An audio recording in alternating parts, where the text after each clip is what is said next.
जय श्री श्याम दोस्तों। आपके दोस्त का नाम राजेश सिंह परिहार।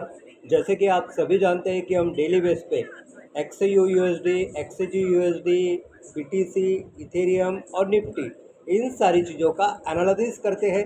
और ये एनालिसिस सिर्फ और सिर्फ एजुकेशनल पर्पज से होता है। इसीलिए डिस्क्लेमर हमेशा याद रखिए, सब्जेक्ट टू मार्केट रिस्क। तो चलिए दोस्तों, कल मार्केट में क्या हुआ था सबसे पहले वो देख लेते हैं।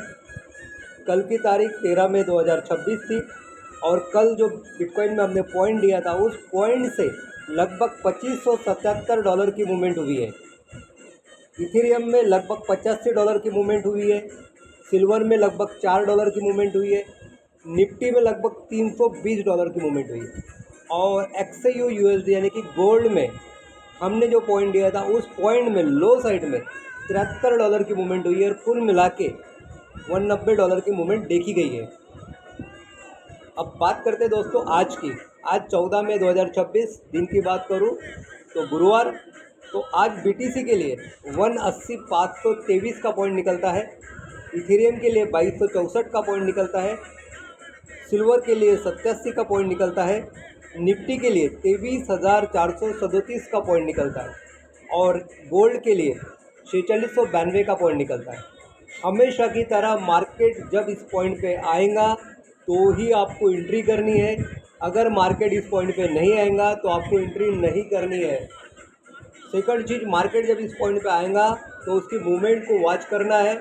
जो भी कैंडल क्लोज होती है, अगर मार्केट उस पॉइंट के ऊपर क्लोज होता है तो ये आपको अलर्टनेस मिल गया। उसके बाद में आपको कंफर्मेशन लेना है सेकंड कैंडल का और उसके बाद में आपको ट्रेड एग्जीक्यूट करना है। ये सारी चीज़ें बताते वक्त बहुत आसान लगती है, लेकिन जब मार्केट बार बार उस लाइन को टच करके ऊपर नीचे यानी साइडवेज होता है तब आपके बहुत सारे एसएल उड़ जाते हैं और आप पैनिक हो जाते हो, डिस्टर्ब हो जाते हो और आप अलग ट्रेड में एंट्री करते हो और अलग लॉट साइज के साथ एंट्री करते हो और वहाँ पे आपका लॉस हो जाता है। इसलिए दोस्तों, पॉइंट पे एंट्री करो, छोटा सा एसएल लगाओ, 1 बार 2 बार 3 बार 4 बार 5 बार 6 बार 7 बार, जितने बार भी एसएल हिट होगा होने दो, क्योंकि छोटा सा है और मार्केट जब भी निकलेगा तो उसी पॉइंट से होके निकलेगा। फिर वो ऊपर की तरफ निकलो या नीचे की तरफ निकलो।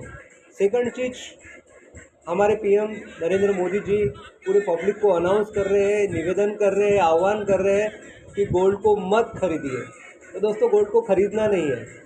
क्यों नहीं खरीदना है, उसके पीछे बहुत सारे रीज़न है। क्योंकि ग्लोबली आप देख रहे हैं कि आपका डॉलर, जो अमेरिका का डॉलर, ये स्ट्रांग हो रहा है वार के वजह से।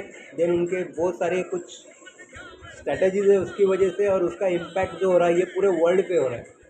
इन्फ्लेशन पे हो रहा है, महंगाई पे हो रहा है। उसको कहीं तो भी कंट्रोल करने के लिए हमें थोड़ी सी देशभक्ति दिखानी है। जैसे कि फिज़िकल जो गोल्ड हम लेते हैं शादी ब्याह में, उसको ना ले, ऐसे आह्वान किया जा रहा है। देन सेकंड चीज़, हम जो पेट्रोल डीजल का कंजम्पशन कर रहे हैं उसको कहीं ना कहीं कंट्रोल कीजिए, ताकि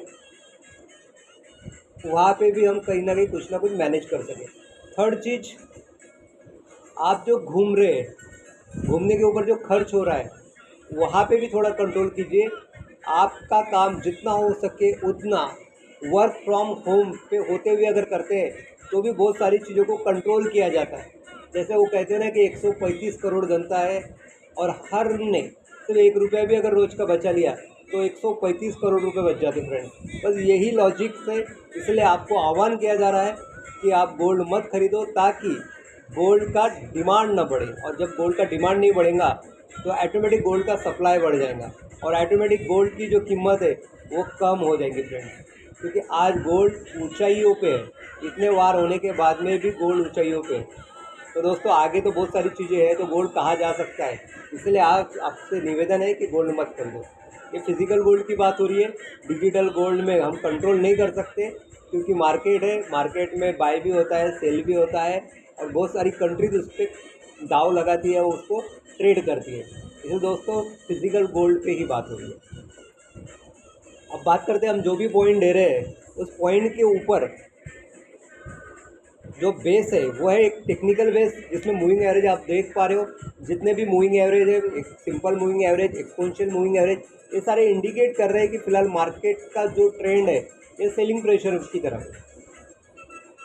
सेकंड चीज़, आपका जो सेंटिमेंट्स रिपोर्ट्स है ये भी इंडिकेट कर रहा है कि एक्से यूएसडी पेयर के अंदर शॉर्ट में 41% की पोजीशन बनी हुई है और लॉन्ग में 59% की पोजीशन बनी हुई है। ये पोजीशन जो बनी है ये बनी है आपकी 4714 से लॉन्ग की पोजीशन बनी है और शॉर्ट की पोजीशन बनी है 4325 तक।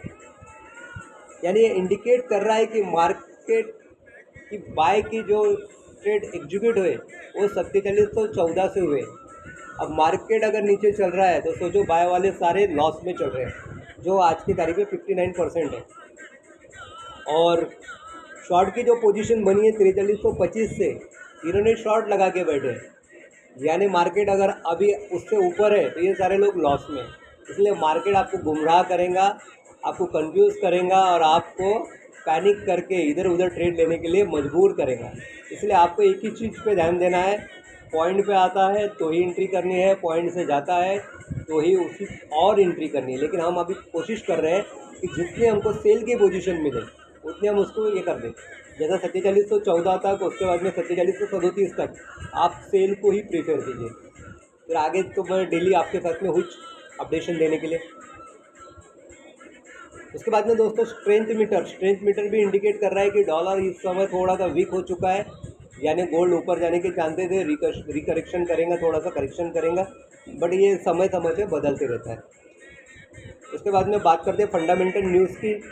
तो आज लगभग हाई इम्पैक्टेड न्यूज़ शाम को 6 बजे है, जहाँ पे कोर रिटेल सेल्स के कुछ नंबर्स आ रहे हैं जिसके इम्पैक्ट्स आपको मार्केट पे देखने को ज़रूर मिलेंगे।